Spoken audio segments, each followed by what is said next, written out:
மிதுன ராசி என்பர்களுக்கு பார்த்தீங்கன்னா, ரொம்ப பிரச்சனைகள கடந்து வந்துட்டாங்க. அவங்களுக்கு பார்த்தீங்கன்னா, இப்போ அவங்களுக்கு 9ஆம் பாவத்தில் இருக்கக்கூடிய சனி பகவான் 10ஆம் பாவத்துக்கு தொழில் சம்மந்தப்பட்ட இடத்திற்கு வராரு.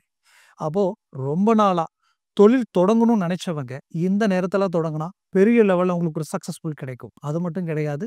அவங்களது வாழ்க்கையில ரொம்ப நாளா தடைப்பட்ட விஷயங்கள இந்த காலகட்டங்களில் முடிக்கக்கூடிய வாய்ப்புகள் அவங்களுக்கு கிடைக்கும்.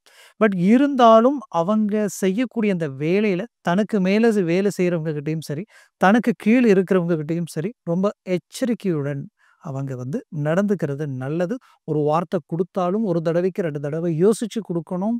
அது மட்டுமல்ல, தன்னுடைய லைஃப் பார்ட்னர் சார்ந்த விஷயங்களில் ரொம்ப கேர்ஃபுல்லா இருக்கும். ஏன்னா, டைரக்ட்டா பார்த்தீங்கன்னா 4ஆம் பாவத்தையும், 10ஆம் பாவத்தையும் 7ஆம் இடத்த பார்க்குறாரு.